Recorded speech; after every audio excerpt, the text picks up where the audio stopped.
Hello বন্ধুরা, তোমরা সবাই কেমন আছো? আশা করি ভালো আছো, সুস্থ আছো। তো আমিও ভালো আছি। মৌসুমি অফিসিয়াল চ্যানেলে তোমাদের সবাইকে জানাই স্বাগতম জানিয়ে শুরু করছি আজকে নতুন একটা ব্লগ। চলো তোমরা দেখতে থাকো, আশা করি ভালো লাগবে। তো ভালো লাগলে অবশ্যই একটা লাইক, কমেন্ট, শেয়ার আর আমার চ্যানেলটাকে সাবস্ক্রাইব করে দিও। তো দেখো, এখন আমি এসেছি মায়ের বাড়িতে। তো মায়ের বাড়ির সামনে মানে একটু দূরে গিয়ে একটা খাল আছে। তো দেখতে পাচ্ছ, খাল বলার ভুল, মানে ঝিল।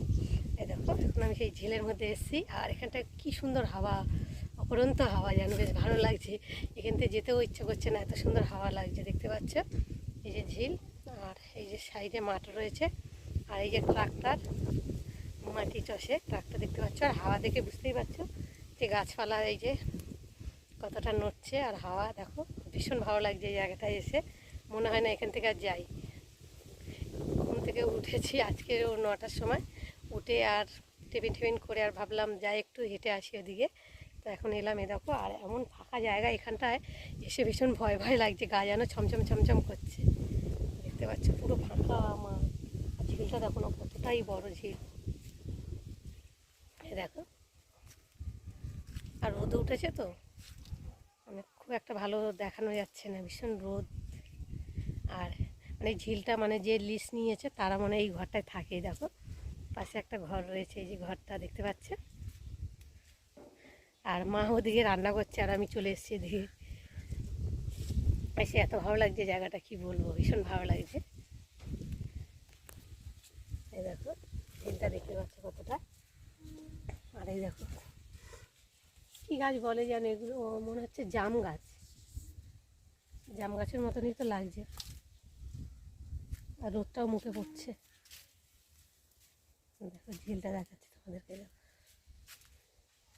রোদটাও বেশি ভালোভাবে দেখানো যাচ্ছে না। এই দেখো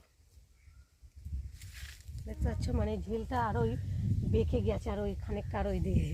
আমি যাবো না বাবা, আমার ভীষণ ভয় লাগছে এইখানটা এসে। ভীষণ ফাঁকা জায়গা না, দেখো। আর চারিদিকে গাছপালা লাগানো।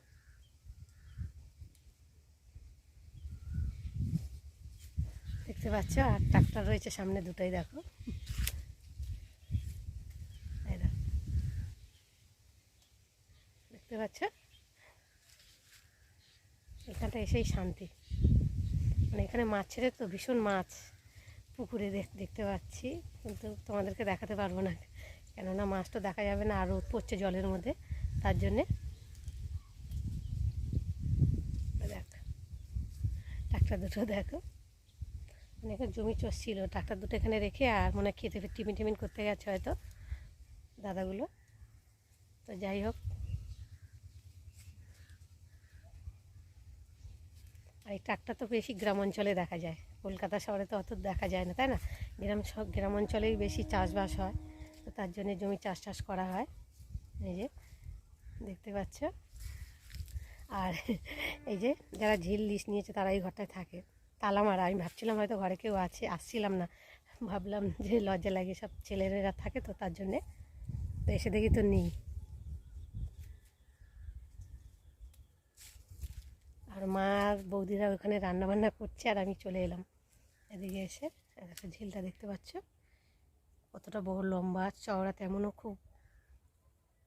দেখো, আর হাওয়াটা হচ্ছিল, হাওয়াটা হতে হতেই আবার একটু থেমে গেছে।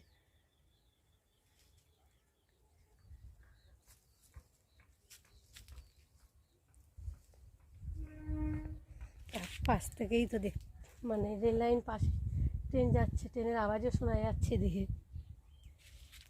মানে ট্রেন লাইনের মানে 10 মিনিট মানে রাস্তা, মায়ের বাড়ি থেকে 10 মিনিট রাস্তা, ট্রেন দেখা যায় এখান থেকে অনেকটাই দূর থেকে। ট্রেনের আওয়াজ শুনতে পাচ্ছ, ট্রেন যাচ্ছে ওই সে দূর থেকে। গাছপালা তো অত দেখা যাচ্ছে না, কিন্তু আওয়াজটাই শোনা যাচ্ছে। যেটা একটু মানে ছাওয়া মতো আছে, তার জন্য আমি এখানে দাঁড়িয়ে আছি। আর চারিদিকে রোদ, যেতে ইচ্ছে করছে না, আবার মাঝে মাঝে হাওয়া ছাড়ছে। কি শান্তি যেন এখানটা। এখানে গরমকালের সময় এলে আরও বেশি শান্তি হয়, মানে ঝিলের একটা, জলের একটা হাওয়া, তারপর ফাঁকা মাঠ তো, গাছপালা লাগানো রয়েছে, ভীষণ হাওয়া আসে। দেখো ট্রাক্টর দুটো দেখে আমার বেশি ভালো লাগছে। দেখো, দেখতে পাচ্ছ।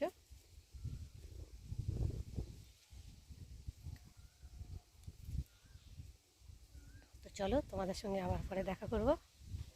আর এখন মায়ের বাড়ি থেকে যাইনি, মানে চলে যাব আজকে, না কালকে হয়তো চলে যাব। আসলে তো মা যেতেই দেয় না, মা বাবা দাদারা যেতেই দেয় না, অনেকদিন পরে আসি তো, তার জন্যে থাক থাক করে। বলছে এখন গিয়ে কী করবি, মেয়ের ছুটি রয়েছে, থাক কদিন।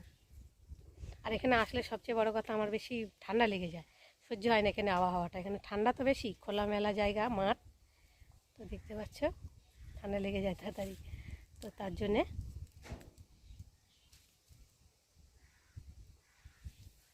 তো চলো, তোমাদের সঙ্গে আবার পরে দেখা হবে, তোমরা দেখতে থাকো। বন্ধুরা, আজকে আমার মা কী রান্না করেছে তোমাদের সঙ্গে শেয়ার করব। তো দেখো, প্রথমে দেখাই ডাল, দুরকম ডাল করেছি দেখো। তা হচ্ছে লাউ দিয়ে ডাল, মুগ ডাল, আর এখানটা হচ্ছে মুসুরি ডাল, আর কপি আলু ভাজা, মাছের ঝাল, চুনো মাছের, আর রয়েছে শাক ভাজা। আর মেয়ের জন্য টিফিন করেছিল, টিফিন খেয়েছে, আর একটু রয়েছে, বিকালে খাবে। তো চলো, তোমাদের সাথে আবার পরে দেখা হবে।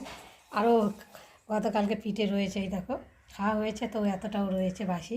আর বাসি পিঠেটা খেতে ভীষণ ভালো লাগে, তো তার জন্যে মা রেখে দিয়েছে। তো দেখো, তো চলো, দুপুরে খাওয়া দাওয়া হলো। খাওয়া দাওয়ার পরে এখন সন্ধ্যা হয়েছে, আর মেয়ে দেখো টিভি নিয়ে বসে পড়েছে, দেখতে পাচ্ছ। আর মা এখন চা করবে, তো দেখো সব রেডি করছে, চা বানাবে। আর চা বানাচ্ছে কিসে দেখো, চলো তোমাদেরকে দেখাচ্ছি। মা চা, আমার মা চা বসিয়েছে, তো কারেন্টে চা হচ্ছে দেখতে পাচ্ছ। তো মগে করে চা বসিয়েছে কারেন্টের, দেখো জল ফুটছে, আওয়াজ পাচ্ছ, দেখতে পাচ্ছ। চাটা ফুটে গেছে, আর চাটা হয়ে গেলে এই যে দেখতে পাচ্ছ একটা আলো জ্বলছে, এটা ফট করে বন্ধ হয়ে গেল দেখলে। তো চাটা রেডি হয়ে গেছে, তো চলো তোমরা দেখতে থাকো। গরম জলটাকে ঢালছে ফ্লাক্সে করে, তো দেখতে পাচ্ছ।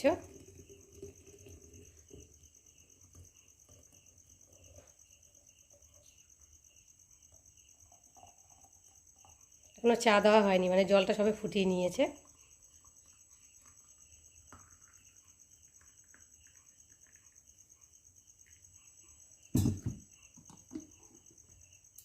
দেখো, ওটা গরম জল বসিয়েছে, আমি বুঝতে পারিনি, তো মা বললো গরম জল বসিয়েছে, আর এখন চা বসাচ্ছে দেখো। ঠিক, মানে যে কাপ চা হবে সে কাপে চিনি দিয়েছে, আর এখন চা পাতাও দিয়ে দিল, জলও দিয়ে দিয়েছে। তো চলো, এখন আবার সেই রকমভাবেই গ্যাস, মানে কারেন্টে হবে চাটা।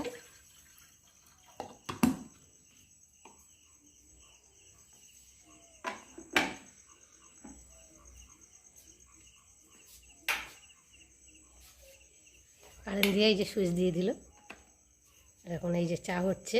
তখন আমি বুঝতে পারিনি, তার জন্য তোমাদেরকে বলেছি চা হচ্ছে। তো এখন চা হচ্ছে, ঠিক সেইভাবেই আলোটা জ্বলছে দেখতে পাচ্ছ। আবার যখন আলোটা, চাটা হয়ে যাবে, আলোটা আবার বন্ধ হয়ে যাবে।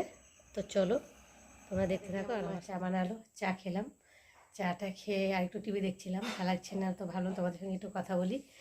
আর অবেলা খাওয়া হয়েছে, তো পেটটা যেন ভার ভার হয়ে রয়েছে। মা টিফিন বানাবে বলছিল, তাই মাকে বারণ করলাম টিফিন বানাতে হবে না। তো আজকে দেখলাম ফ্রিজ খুলে যে সব রকম সবজি রয়েছে, আর এই শীতের সময় সবজিটা ভীষণ মানে পাওয়া যায় ভালো। তো মাকে বললাম যে সবজি যেখানে আছে তাহলে ডালে চালে খিচুড়ি করো, সবজি দিয়ে সব রকম, আর কখনো বেগুন টেগুন ভাজা টাজা করো, ভালো লাগবে খেতে। তো মা এখন সবজি ফবজি কাটাকুটি করছে, আর খিচুড়ি বানানো হবে আজকে রাতে। তো চলো, তোমাদের সঙ্গে আবার পরে দেখা হবে।